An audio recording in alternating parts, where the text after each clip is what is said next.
Hello. Okay. So mga kapatid, ang susunod po natin pupuntahan ay sa Capernaum o sa Hebrew ay Kfar Nahum po. So ang ibig sabihin ay village of Nahum. At kung itra-translate po natin yung salitang Nahum ay ibig sabihin po niya ay compassion o consolation.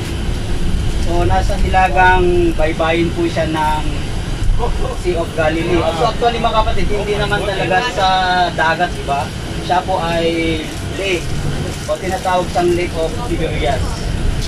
So tinatawag lang siya na sea dahil siya tradition, diba? So ang Capernaum ay small fishing village po siya. So mga naninirahan po doon ay mga fisherman o yung mga trabaho po nila ay mga namamalakaya.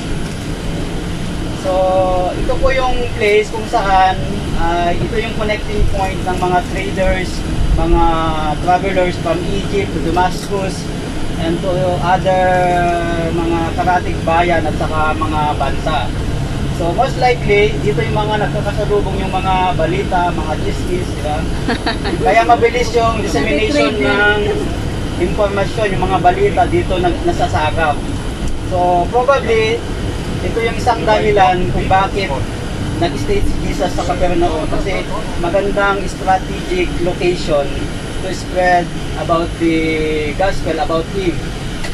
So si Prophet Isaiah, he prophesied already na ang Messiah ay mag-stay sa land of Naphtali, which is ang Capernaum is nasa Naphtali.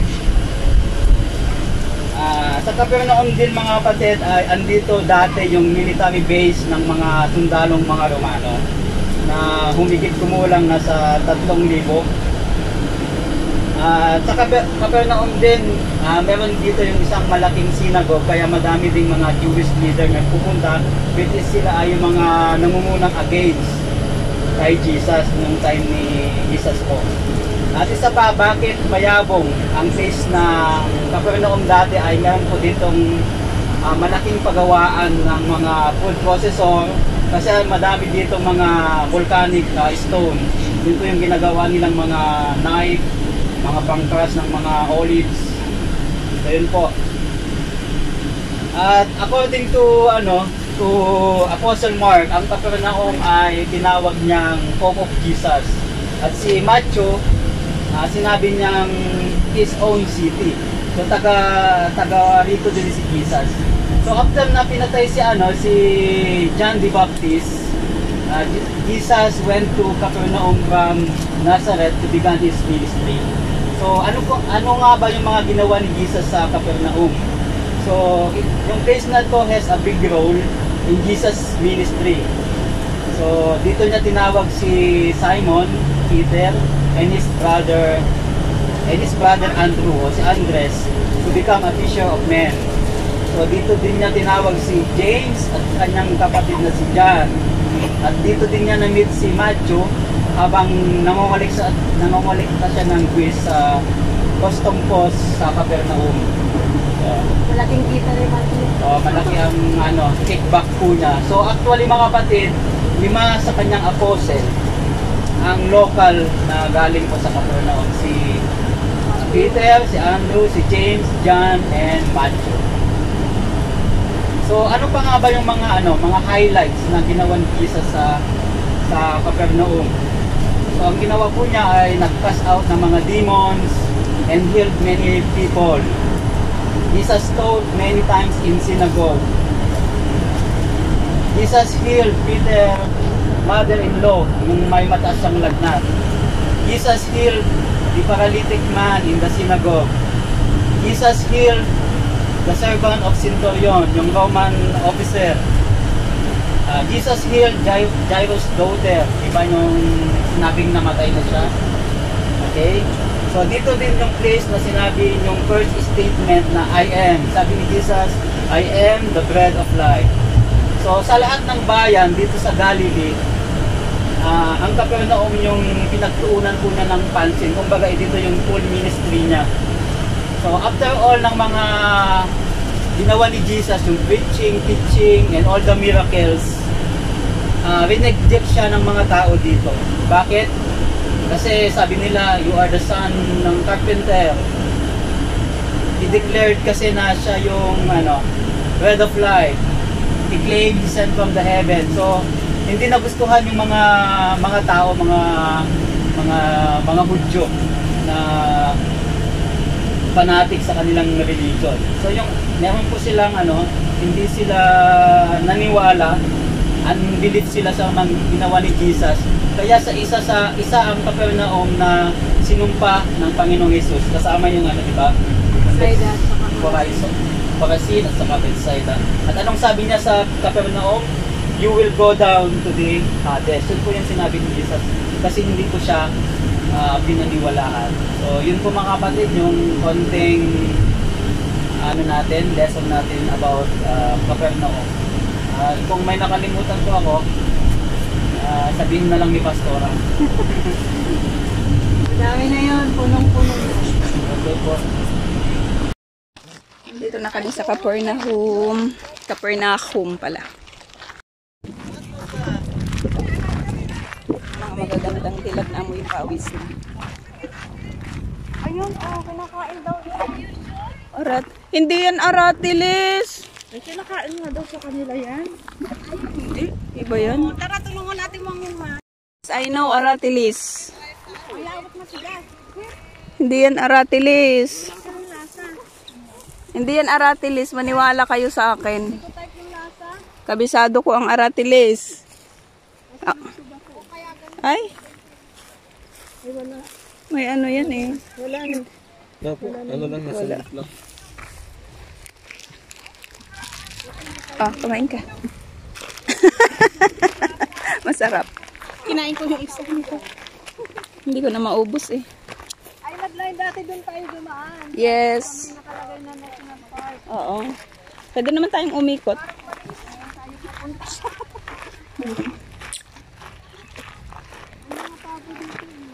Pero may mga ahas dito eh. Wala, sa ganitong init. Nasa loob sila. Swimming is prohibited kasi malalim. Napakalalim.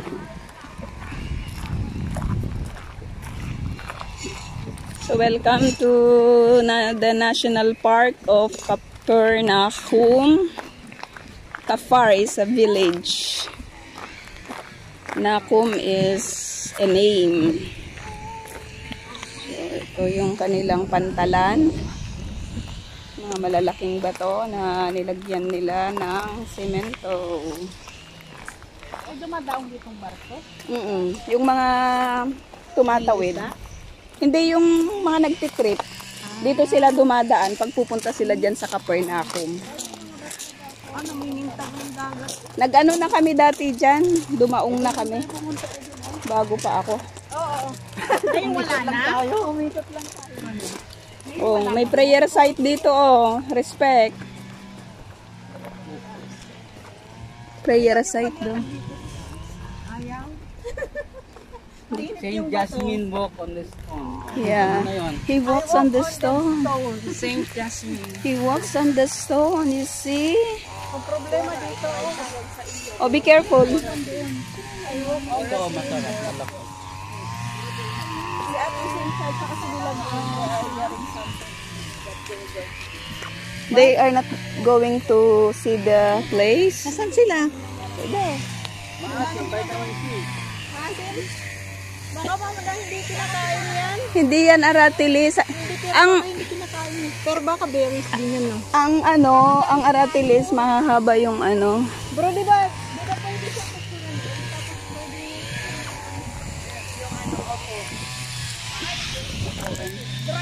Ay, bakit? Nawala. Madilim pala. nga, Bora. Yun ang tawag sa India. Bora? Awit tayo? Oo. Halika. Sa dagat? Kaya natin yan. Tagaling nating lumangoy. Do not light fires. It's dangerous. Matigas sa tao na nga nag-charger ka sa akin. Matigas. Sa asin pa. Kahit ilang Sarado. hindi, nakabukas. Bukas? Pwede rin 2 by 2. The ramp for the dock is for both passengers only. Oh, ayan, ang ganda. Oh, picture. Isa-isa tayong black.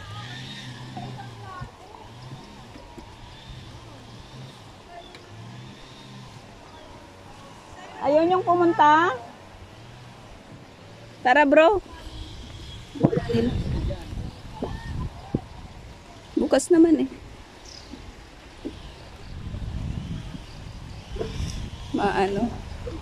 Mahangin dito sa gilid ng dagat. Lake pala. Lawa. Lawa ng Galilea. 17. The pier is closed. No entry. Opening hours on Friday. Bukas.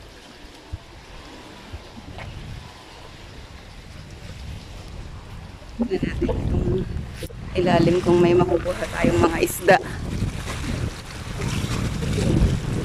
Ayan.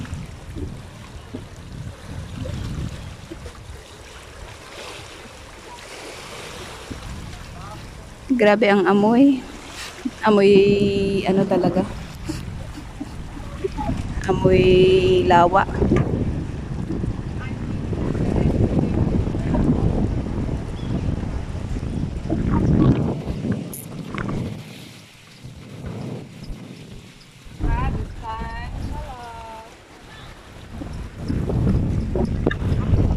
Maano lang din siya.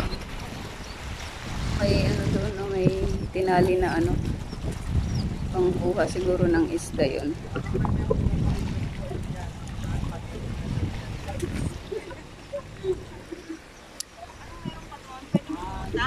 Oo. Seacruise. Oo, ganun lang din. Bawal na sang pumasok dyan. Parehas lang din. Parehas lang din kaya hindi na kami tumuloy. Gagalaw. Maganda yung pagkakagawa ng pahinga. Magaling lang siyang maghawak. Pag nandyan yung hangin, ganun mo. Anong verse yan? Mateo 4:13. Matthew din yung nandoon. Matthew 4:8. Jesus po. Ayan, Jesus walking by the sea. Dito niya tinawag sa ano. Magpayong ka sa kabila.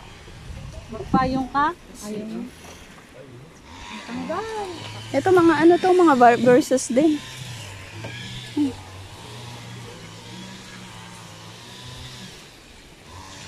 4:23. And Jesus went about all Galilee teaching in their synagogues. Jesus chose Capernaum as his home, whence he went out to preach in nearby villages and towns. So probably ganyan dati yung itsura ng Capernaum. Dito may mga pantalan sila. Tapos nandyan yung mga bahay-bahay nila. Ayan.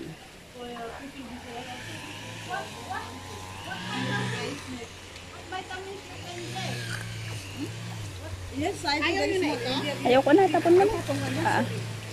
Thank you.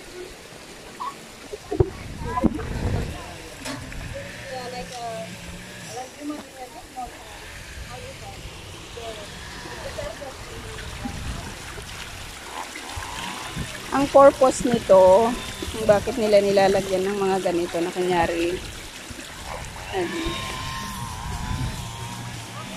ano siya, dumadaloy na mga tubig para hindi masyadong mainit. Nag-grass cutter din.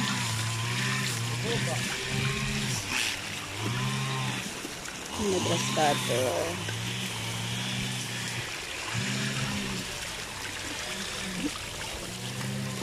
Ay, mainit.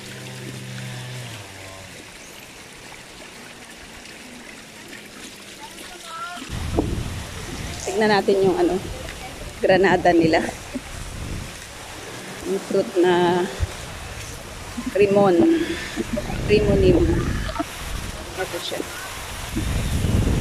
Rimonim.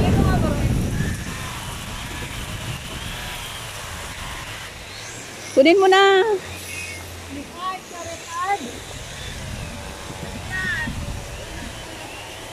September na ngayon hinog nito.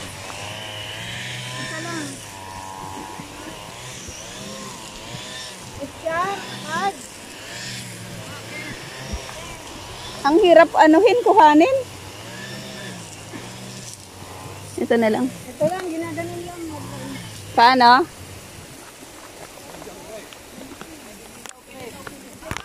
Ayan pala. Isa.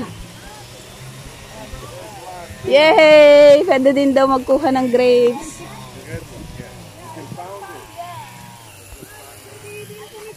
Ano po? Pitas tayo ng grapes. Ano yan? Pitas. Oo.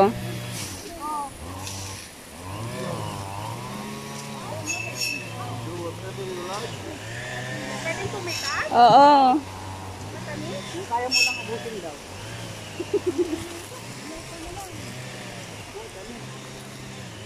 Kulay red. Nililog ng araw. Ito oh, kulay red. Yung kulay red daw ang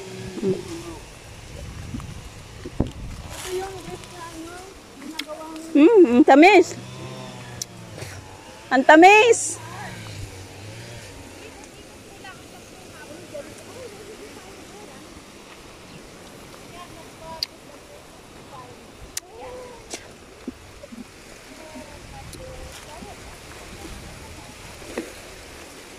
Matamis siya. Ito mga ganito lang dito sa Israel. Pwede kang pumital.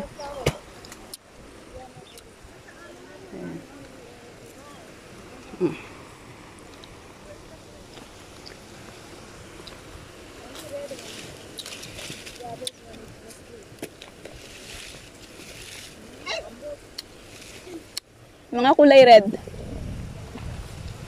Kaninong cellphone ka? Yung cellphone nito natin to? Ay, akin! Ayaw bilag o iwan mo? Nalaglag niya.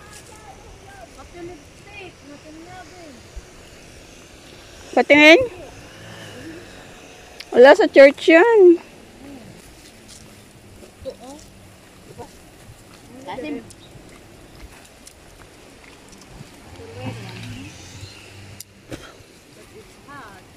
Thank you, Inay.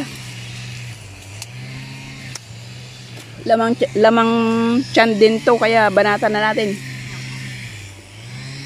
Bayad na tumuha. Hmm. May buto ano? Hmm.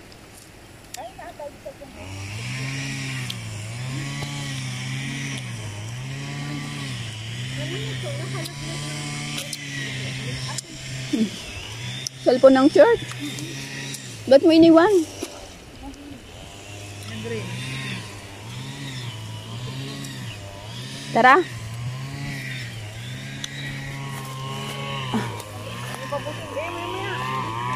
Sige lang, kumain ka lang.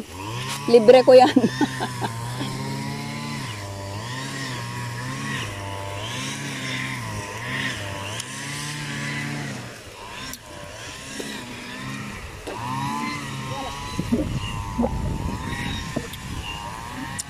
Nakakuha tayo ng rimon.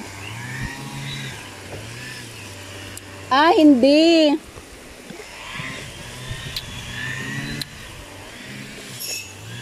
Kung pwede lang sanang kumuha ng ano, yung dahon niya.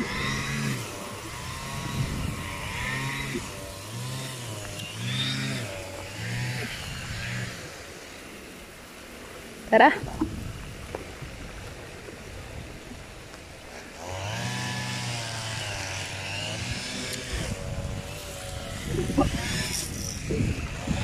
Tapos na kami. May tao pa doon? Wala na. Ah, tayo na lang pala ang huli. Ito yung aming nakuha. Oh. Mas makulang sa akin. Teka lang, teka lang, teka lang. Kita mo? Hindi. Ito yung aming nakuha. Libre. Libre. Garimon. Very good for water. You can wash your face. Yeah?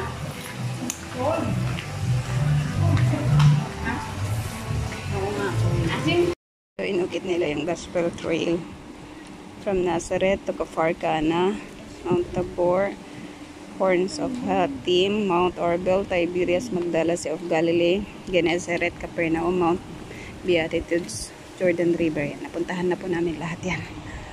Ay, salamat sa Panginoon. Ay, may parating ulit na isang bus. Magtutour dito. Kami naman ay pauwi na. Mga Chinese. Hi, Korean. Mga Korean. Everyone is still there. Ems! It's okay, she can stay here. Bye-bye.